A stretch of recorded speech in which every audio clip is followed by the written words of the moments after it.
Liposuction is a procedure where you make very small incisions in areas of the body in order to introduce fluid to kind of distend the area, and that fluid includes medicine that kind of constricts the blood vessels to make it safe to remove the fat. And then you introduce a cannula, which is kind of a long metal straw almost like, that then can remove the fat through suction. And then you kind of distribute that over the areas that you're working on to layer by layer, remove as much fat until you get to the sort of desired amount of fat removal. I would say the most common areas treated for liposuction are certainly the abdomen and the flanks. Then I would say like the area, the bra strap area, or like axillary area. And then, we certainly do a fair amount of the inner thighs, the arms can also be treated. And then one area people don't think about is the neck, and actually we do treat, that's actually a very good area you can treat with liposuction.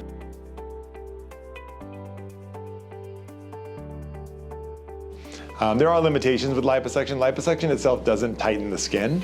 So if there's areas with loose skin and you take more fat out, most likely that, if liposuction alone would leave that skin even a little bit looser.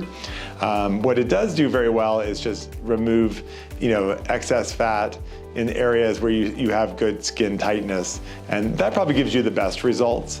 When you're looking at dealing with loose skin, there are some techniques we do use, like ultrasonic liposuction, which is where you would first introduce a ultrasonic device, which uses ultrasonic energy to both break up the fat, but also it does give you some tightening, although that tightening is probably in the 10 to 15% range. Generally, I would say liposuction has a pretty quick recovery because you're not making any significant incisions. But depending on the area, you might notice bruising, you might notice discomfort in those areas. And certain areas I think are a little more sensitive than others. So for example, the inner thigh, I found patients seem to have the most complaints about discomfort, whereas the lateral flanks, I think, is probably the least. And then you need to wear compression. I think most of the time I like to suggest compression for patients because I think it adds to the comfort after the procedure. And it may also help kind of decrease the swelling and perhaps with the remodeling of the fat. But the main purpose of it is really for comfort and swelling control.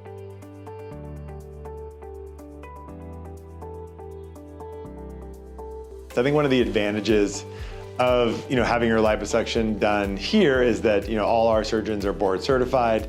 They all have a significant experience in both complex reconstruction and aesthetic surgery, so they really have been able to treat the whole gamut. They're not just people who just do liposuction or just do one procedure. And I think this campus really offers a very high level of quality and safety, that when you're having the procedure done, the anesthesiologists are very well experienced and will provide excellent care. The facility is very used to taking care of patients. And it's not like you're having surgery in some small surgery center off of a strip mall. You're really in a academic place where people really care about patients and outcomes and really try to use both science and technology and patient care and kind of combine all those things because we are an academic institution and we are always looking to see how can we improve and advance care. And that even in something as simple as liposuction, we're always looking at what is the next technology, what can we add, what can we do to really improve the outcomes with liposuction, and I think that it really makes a big difference.